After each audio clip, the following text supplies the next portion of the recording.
I am 71 years old. I know this precisely because my knees remind me every morning at 6:12 when I swing my legs off the bed and wait a few seconds before standing, like a man giving his body time to catch up with his intentions.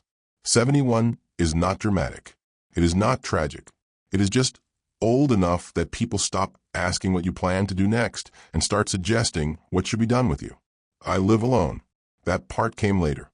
On the day my daughter called me a financial burden, I was 71 years, 3 months, and 9 days old. It was a Tuesday. I remember because the trash went out the night before, and because Tuesdays are soup days. Chicken noodle, the cheap kind. The kind where the carrots are soft, but still manage to taste like plastic. I was eating at the kitchen table my wife bought in 1996. Oak, square, one leg slightly shorter than the others. I fixed that once with a folded receipt and never corrected it properly. The way marriages leave behind small, permanent imbalances. The phone rang while I was chewing. I put it on speaker. That matters. You don't put your daughter on speaker unless some part of you already expects distance. Dad, she said. No greeting. No warmth. Just my title. Like a job description she was tired of maintaining. We need to talk about money. I swallowed carefully. At 71, choking feels less hypothetical. All right, I said. Behind her voice was space. High ceilings. A faint echo. Somewhere, a garage door closed with a soft hydraulic sigh of something expensive. Her world always sounded large, even when she tried to make herself sound concerned. This situation isn't working, she continued. Your expenses, the house, the doctors. You can't keep living like nothing's changed. I looked around my kitchen. Yellowed cabinets. A refrigerator that coughed every 40 minutes like a lifelong smoker. A wall clock that ran 5 minutes fast because my wife liked pretending we were ahead of time. This house has been paid off for almost 20 years, I said. Yes, but everything else, she replied sharper now. You don't earn any more. You don't contribute. You rely. Rely. Another word she learned somewhere between her MBA and her third promotion. There was a pause. Not hesitation, calculation. And if I'm being honest, she said, exhaling as if bracing herself for courage, you're becoming a financial burden. Burden. She didn't rush it. She didn't soften it. She let it sit between us, clean and efficient, like a term from a spreadsheet. I stared at the edge of my bowl. Chicken floating in broth, like it had given up. A burden, I repeated. Yes, she said. I'm not saying it to be cruel. I'm saying it because it's true. True. Another corporate word. A word that sounds better when printed in bold. I folded my napkin. Once. Twice. My wife hated wrinkled napkins. Said it made the table look tired. Do you remember, I asked, the blue Honda? What? Her voice tightened. Dad, why are we talking about this now? The Civic, I said. 2003. Manual transmission. You stalled it 3 times, leaving the lot. She laughed, quick and impatient. That was forever ago. I paid cash, I said. $14,600. You cried because it didn't have leather seats. That was 20 years ago, she snapped. Yes, I said. It was... Silence again. Shorter this time. Defensive. I'm talking about now, she said. About responsibility. About the fact that I can't keep subsidizing you. Subsidizing. I glanced at the bank statement lying face down on the counter. Pension deposit. $2,430.17. The same number every month. Predictable. Unambitious. Apparently offensive. How much? I asked calmly. Do you think you've given me? That's not the point. It is to me. She scoffed. Help here and there. Emergencies. Flights. I don't track it. I smiled. Not because it was funny. Because it was familiar. I did, I said. What? Track it. Something shifted in the air. Not fear. Not guilt. Annoyance. The kind that comes when someone unexpected refuses to stay small. Dad, you're being dramatic. No, I said. I'm being accurate. I stood and carried my bowl to the sink. Rinsed it. Set it upside down on the towel. My hand shook slightly. Arthritis. Or maybe something else. You shouldn't be living alone anymore, she said quickly, pushing forward. At your age, downsizing makes sense. Assisted living. Somewhere appropriate. Appropriate. Because I'm a burden, I said. Because you're alone, she corrected. And expensive. That one landed deeper. Not the word, the tone. As if loneliness itself had a monthly fee. I'll think about it, I said. Her relief was immediate. Audible? Good, she said. I'll send you some options. And Dad? Yes. Please don't make this harder than it has to be. The call ended. The kitchen felt louder without her voice. The refrigerator coughed. The clock ticked. Outside, a sprinkler clicked rhythmically, wasting water. I stood there longer than necessary. Then I went to the hallway closet. Behind winter coats and an old vacuum cleaner sat a gray metal filing cabinet. 2 drawers. Scratched. Older than her career, younger than my marriage. I pulled open the bottom drawer. Manila folders. Thick. Dates written in my handwriting. Steady once, shakier later. 1998 to 2002. Tuition. 2003 to 2007. Living expenses. 2010. Wedding. 2014 to 2019. Temporary help. I lower myself to the floor. My knees protested. I ignored them. Receipts slid out one by one. Textbooks, rent checks, plane tickets for internships she couldn't afford to miss. Emergency flights, last-minute upgrades because she had to arrive rested. Then the wedding. $48,000. I remembered the florist alone costing more than my first year's salary. The band she had to have. The cake flown in from another state because the local one was too dense. She hugged me that night, said, I couldn't have done this without you. I believed her. When the drawer was empty, the soup sat cold and heavy in my stomach. I didn't cry. I opened my laptop instead. The screen glowed patiently. New document. Center title. Statement of Family Expenditures. 1998 to 2023. If I was a burden, I decided, then it was time to calculate the weight. I did not start with anger. That surprised me. I expected rage, maybe shaking hands, maybe the old familiar heat behind the eyes. Instead, what settled over me was something colder, cleaner. The feeling I used to get at work when a number didn't balance and I stayed late, alone, until it did. Accounting is not emotional. It is honest. I adjusted my glasses and began at the beginning. 1998. She was 18. Freshman year. Accepted into a private university she said would open doors. State school wasn't good enough. Scholarships were uncertain. Loans were a trap. I paid the deposit on a Wednesday, $3,000. I remember because my car needed brakes that week, and I chose silence over safety. I typed, August 12, 1998, university enrollment deposit, $3,000. Tuition came next, then housing, then meal plans she never used because the food was inedible. I covered groceries too, organic, imported olive oil, almond milk before it was popular. By the end of her first year, the total sat at $41,732. I paused there. At 19, she once told a dinner guest she worked her way through school. I let it pass. Parents are supposed to let things pass.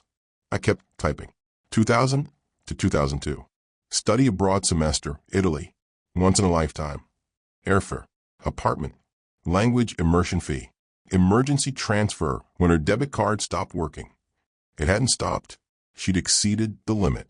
September 4th, 2001. Emergency wire transfer. $6,500. I remembered standing at the bank counter, fluorescent lights buzzing, explaining to a stranger why my daughter needed money right now. The teller nodded the way people do when they're already judging you. Next came a car. 2003 Honda Civic. Cash. Insurance for 3 years. Repairs when she forgot oil changes were real. May 17th, 2003 vehicle purchase and initial costs. $18,940. I leaned back and stretched my fingers. They ached. Or maybe they remembered. 2004 to 2009. The quiet years. The years everyone forgets because nothing dramatic happens. Just rent when her paycheck came late. Utilities she forgot. Health insurance until she was 26 and figuring things out. Every line item felt small. That's how it works. No single cut kills you. The subtotal crept upward. $112,400. Then came the wedding. I hesitated before opening that folder. My wife was still alive then. Tired but alive. She wanted her there. I wanted peace. Venue, catering, dress, alterations, band, flowers, hotel blocks, rehearsal dinner she didn't attend because she was overwhelmed. I remembered my wife sitting at the table, calculator in hand, whispering, "Are you doing too much?" I told her, "It's only once." June 22nd, 2010. Wedding expenses. Total $48,217. I stopped typing for a full minute.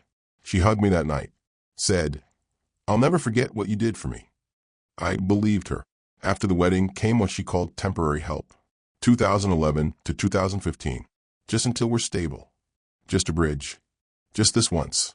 Security deposit for an apartment closer to work. Covering rent during a career pivot. Plane tickets home for holidays she left early. Then my wife died. I didn't include the funeral costs. That felt dishonest. That wasn't for her. That was for me. But after the funeral, the requests changed tone. Less gratitude. More assumption. 2016. IVF contribution. She asked delicately. I said yes immediately. $22,000. 2018. Down payment assistance. We'll pay you back when we refinance. $35,000. They never did. 2019 to 2022. Flights for work conferences she insisted she had to attend. Hotels. Networking dinners charged to my card by mistake. Repeatedly. I typed slower now. Not from fatigue. From precision. At the bottom of the document, I inserted a table. Category. Total. Education. $96,000. Housing and living. $78,400. Transportation. $26,200. Wedding. $48,217. Medical/IVF. $22,000. Career support and travel. $54,900. I double-checked the math, then checked again. Grand total. $325,717. I stared at the number. $325,717. Not including interest. Not including opportunity cost. Not including the second mortgage. I refinanced quietly so she could focus. I added one final line beneath the table.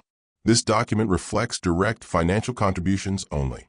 Emotional labor, opportunity loss, and personal sacrifice not included. I saved the file. The file name mattered. I chose carefully. Statement_family_expenditures_1998. 2023.pdf. I closed the laptop and sat there, listening to the house breathe. The refrigerator coughed. The clock ticked ahead of itself. For the first time since the call, I felt something close to calm. Not vengeance. Not bitterness. Clarity. If I was a burden, then I had been carrying a remarkable amount of weight for someone who didn't contribute. And now, the numbers were ready. All that remained was to decide who needed to see them. I did not send it right away. That's the part people always get wrong. They imagine some dramatic moment, trembling hands, a single reckless click, rage finally unleashed. But anger makes mistakes, and I had already made enough of those in my life under kinder names. Instead, I waited. I slept on it, poorly but honestly. I woke at 4:38 a.m. As I often do now, the house still dark, my wife's side of the bed untouched out of habit rather than grief. I made coffee, weaker than I used to doctor's orders, and sat at the kitchen table with the laptop closed, like an envelope you already know the contents of. At 7, I reopened the file. I read it again, slowly, line by line. I corrected 2 dates, fixed a typo in a vendor name, added a footnote clarifying that a transfer labeled miscellaneous had in fact been an emergency rent payment after she missed a deadline. I removed nothing. At 8:11 a.m., I drafted the email. No subject line at first. I stared at the empty field longer than I should have. Subject lines are promises, threats, invitations. I didn't want any of those. Finally, I typed. Subject, clarification, short, neutral, almost polite. In the body, I wrote only this. You said I have become a financial burden. I realized I have never actually shown you the numbers. Please see the attached statement for clarity. Dad, no accusations, no commentary, no adjectives. I attached the PDF. I hovered over the recipient field. Her email address auto-filled immediately, muscle memory, I suppose. First initial, last name. The domain of the consulting firm she worked for. A place she spoke about the way people speak about powerful weather. With respect and a little fear. I hesitated. Then I added one more line beneath my signature. If I have misunderstood your position, please let me know. That felt fair. Almost generous. At 8:17 a.m., I clicked send. The email disappeared. The room didn't change. The clock still ticked ahead of itself. The refrigerator coughed. Outside, a delivery truck idled too long before moving on. I waited. 10 minutes passed. Then 20. No reply. At 8:52, my phone buzzed, not a number, but an unfamiliar one. I let it ring out. Old habit. If it's important, they call again. They didn't. At 9:14, I checked my email. Still nothing. At 9:26, I noticed something strange. In my sent folder, beneath her address, there was another recipient. A second line. My stomach tightened. Not panic exactly, but recognition. The feeling you get when a stare isn't where you expect it to be. I opened the message. There it was. One extra address. Added automatically by my email client when I typed the first few letters too quickly. HR@consulting.com. Human Resources. I stared at it.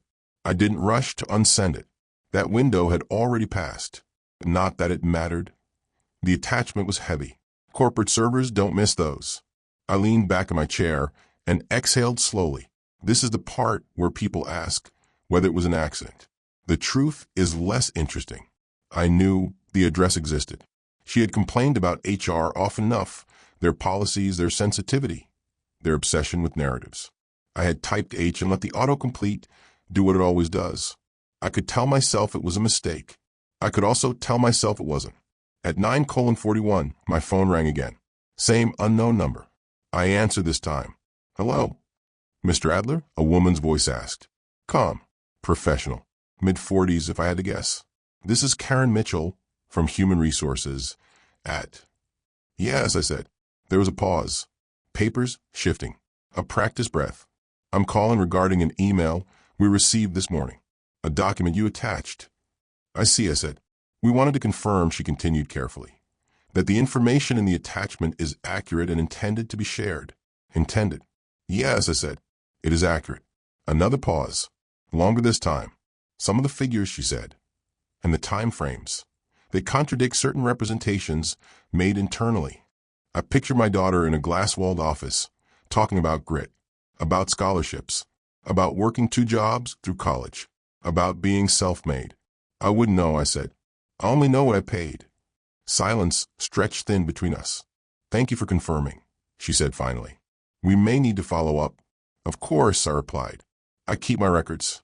After we hung up, I sat very still. I did not feel triumph, or fear, or regret. I felt the way I used to feel after submitting a report I knew would cause problems not because it was aggressive, but because it was correct. At 10:03, my daughter finally called. I let it ring once, twice. Then I answered. Why? She demanded, skipping greeting entirely. Did you send that to my company? I sent it to you, I said. UCCHR. Yes. What were you thinking? Her voice was sharp now, fractured. Do you have any idea what this looks like? I imagine, I said. It looks like documentation. You humiliated me, she said. You crossed the line. No, I replied quietly. I show my math. She laughed, not amused, not kind. You've ruined things, she said. They're asking questions. About my background. About grants. About hardship. I never mentioned hardship, I said. Only payments. You knew what you were doing, she snapped. I looked at the filing cabinet in the hallway. Empty drawer. Clean. Yes, I said. I did. The line went dead. I remained seated long after. The ledger was no longer mine alone. It had entered a system that ran on appearances, on stories, on carefully polished origins. And numbers, I knew from experience, are very bad at keeping secrets. The silence that followed was not empty. It was busy. For 3 days, no one spoke to me, not my daughter, not her firm, not the woman from Human Resources, whose voice still lingered in my ear like a held note. And yet, I could feel motion everywhere, like machinery behind a wall. Phones ringing. Calendars shifting. Stories being compared. Silence, I learned long ago, is what happens when people are checking facts. On the second morning, I went about my routines as if nothing were unfolding. I shaved carefully, slow over the jaw, cut my cheek anyway, dabbed it with tissue until the bleeding stopped, ate toast with too much butter and coffee that tasted faintly metallic. The cheap kind does that if you leave it on the warmer too long. I read the paper. Twice. Didn't absorb much. At 11:22 a.m., an email arrived. No greeting. Mr. Adler, as a follow-up to our previous conversation, we are conducting an internal review and may require additional documentation regarding the financial records you provided. Please advise whether you are available for a brief call this afternoon. Karen Mitchell, HR. I read it once. Then again, internal review. I replied with one sentence. I am available after 1:00 p.m. At 1:47, the phone rang. This time there were two voices, Karen Mitchell and a man who introduced himself as Senior Compliance Counsel. He did not give his last name. Men, like that, rarely do. They ask questions the way surgeons cut, precise, unemotional, already knowing the anatomy. Were these payments gifts or loans? Did your daughter ever represent them as self-funded? Were any of these contributions reimbursed? No. Yes. No. They asked about tuition, about travel, about housing assistance, about the IVF payment. Did she request discretion? The lawyer asked. Yes, I said. Often. There was a pause. Did you understand that your daughter had identified herself internally as financially independent since age 18? Karen asked. I did not, I replied. I understood she was my daughter. The lawyer cleared his throat. At any point, he asked, did you object to her representations? No, I said. I believed family privacy was not a legal matter. Silence again. Then the lawyer spoke. Thank you for your candor, Mr. Adler. We may be in touch. After the call ended, I sat in my chair and noticed something strange. I felt lighter. Not relieved, lighter. As if a long-held posture had finally relaxed and muscles I didn't know I'd been tensing were allowed to drop. That afternoon, my daughter texted. They put me on leave. I waited 10 minutes before responding. Not to be cruel, to be honest. Me, paid or unpaid. 3 dots appeared, disappeared, reappeared. That's not funny. I stared at the screen. Me. I wasn't joking. No reply. That night, I dreamed of my wife. She was sitting at the kitchen table, calculator in hand, shaking her head slowly the way she used to when she knew something was wrong, but hadn't decided how angry she was yet. You kept everything, she said. I always do, I replied. On the 4th day, the dam broke. A courier envelope arrived just before noon. Heavy paper. Company letterhead. Inside was not for me. I could tell that immediately, but I read it anyway. Subject: Administrative findings and employment review. My daughter had signed an acknowledgement at the bottom. The words misrepresentation, material omission, and ethical breach appeared more than once. What struck me most was not the severity. It was the tone. Disappointed. Not furious. Not moral. Disappointed. At 3:18 p.m., she arrived. No call. No warning. Her car stopped too close to the curb. She slammed the door harder than necessary. I watched from the window as she stood there for a moment, shoulders tight, rehearsing anger. I opened the door before she knocked. You destroyed my career, she said, stepping inside without waiting to be invited. I closed the door behind her gently. No, I said. I corrected a footnote. She laughed, brittle, breathless. You've humiliated me in front of everyone. Do you know what they're saying? I imagine. I said they're checking timelines. She looked older up close, tired. Her makeup was hurried, her confidence frayed at the edges. They think I lied, she said. You did, I replied. Her mouth opened, closed. I survived, she snapped. I did what I had to do. So did I said. She looked around the kitchen as if seeing it for the first time. The cabinets, the clock, the scars of modest living. All of this, she said, gesturing vaguely, was supposed to be in the past. It is, I said, but the payments weren't. She swallowed. They're deciding whether to terminate me, she said quietly. I nodded. I asked you, she continued, not to make things harder. I met her eyes. I asked you not to call me a burden. Silence fell between us, not the busy kind this time, but the heavy, personal kind. The kind that smells like regret, but refuses to apologize. She looked away first. For the first time in years, she had nothing left to expense. The decision came on a Thursday. Not dramatically, not ceremonially, not even personally. At 9:06 a.m., my phone buzzed with an email notification I did not recognize. Not her name, not human resources, but a generic corporate sender address that looked like it had never been touched by a human hand. I opened it slowly.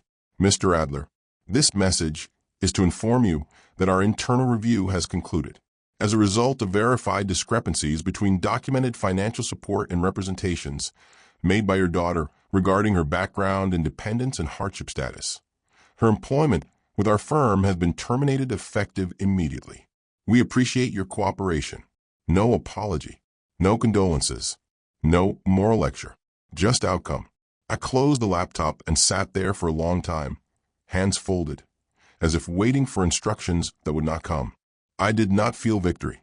What I felt was something quieter, the end of a noise I had lived with for decades, the hum of obligation, the static of unspoken expectation. Gone. At 11:42 a.m., she arrived again. This time she knocked. Twice. Hard. I opened the door and stepped aside.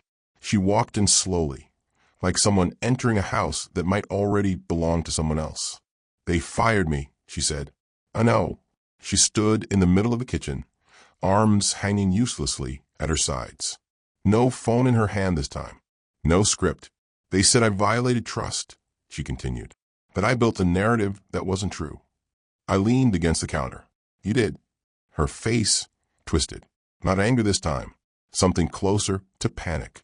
I gave him everything, she said. I worked nights. I outperformed half my team. I don't doubt that, I replied. Then why does this matter, she demanded. Why does where I came from matter so much? Because you made it matter, I said. You sold it. She sank into the chair opposite me, the one my wife used to sit in, calculator always nearby. I just wanted them to respect me, she said, suddenly smaller. No one listens when they think you're helped. I watched her carefully. And when you thought of me, I asked, what did you want? She didn't answer right away. I didn't want to feel responsible, she said finally. I didn't want to owe anyone. I nodded. That's the thing about debts, I said. Ignoring them doesn't make you independent. It just makes the interest invisible. Her eyes filled, not with tears, not yet, but with something raw. What am I supposed to do now? She asked. It was the first time in years she had asked without an agenda. You're going to tell the truth, I said, even if it costs you comfort, especially then. She laughed weakly. You sound like you're teaching a class. I already paid tuition, I replied. She stood up slowly. I need time, she said. I know. At the door she stopped. You didn't have to send it to HR, she said, not accusing, just stating. I looked at the filing cabinet in the hall. Empty now. It's work done. No, I said. I had to stop lying. She nodded once and left. That evening, I reheated soup and ate it standing up. It tasted the same as always. Some things don't change just because justice happens nearby. Before bed, I opened my laptop one last time. I did not add numbers. I did not revise documents. I wrote a single sentence at the bottom of the ledger, beneath everything else. Account closed. Then I shut the computer and turned off the light. If you believe older voices still matter, support this channel with a like and a subscription. I am 71 years old, and for the first time in a very long while, nothing is owed. 3 weeks passed. That was how long it took for the world to decide it had finished with the story. The calls stopped first, then the emails. The firm moved on. Her name disappeared from their website, the way names always do, quietly, efficiently, as if they had never been there at all. I did not celebrate. Celebration is loud. What followed was quieter than that. On a Monday morning, I drove to the bank. Same branch, same parking spot if I arrived early enough. I wore my old brown jacket, the one with the worn cuffs, because I didn't see the point in dressing for significance. Significance, I'd learned, doesn't care what you wear. I sat across from a young banker who kept calling me sir with a kind of exaggerated respect reserved for the elderly and the unpredictable. I'd like to separate all remaining linked accounts, I said. No shared access. No emergency permissions. He nodded rapidly. Of course. Clicking. Typing. Forms sliding across the desk. When he asked if I wanted to leave an authorized contact just in case, I shook my head. No, I said. If something happens, let it happen cleanly. He didn't ask what I meant. At home, I packed away the filing cabinet. Not the folders. Those went into a sealed box, labeled carefully, placed in the back of the closet. Not as leverage, as record. Old men understand the difference. The cabinet itself I dragged to the curb on Thursday night. A neighbor walked by and asked if everything was okay. Yes, I said. It finally is. My daughter called once during that third week. Not angry, not accusing, careful. I found a new position, she said. Smaller firm, less prestige. That's good, I replied. They asked about my background, she continued. I told them the truth. I waited. They didn't seem impressed, she said. But they didn't hang up either. That's how you know it's real, I said. There was a pause. I'm sorry, she said finally, about the word I used. I closed my eyes. I know, I said. And I meant it not because I forgave her completely, but because I understood something I hadn't before. She had needed to believe I was a burden, so she wouldn't have to believe she was built. We did not speak again for a while after that. And that was all right. Some repairs need silence. On a Sunday afternoon, I cooked a proper meal for the first time in months. Real chicken, fresh vegetables. I used too much garlic. My wife would have complained. I set the table for one and ate slowly. No phone, no speaker, no ledger open, just the sound of the clock running 5 minutes fast. Still pretending. At 71, you learn that justice does not always come with applause. Sometimes it arrives like a closed door, firm, final, and strangely peaceful. I washed my plate, dried it, put away. Then I turned off the kitchen light. I had sent the bill. The account was closed.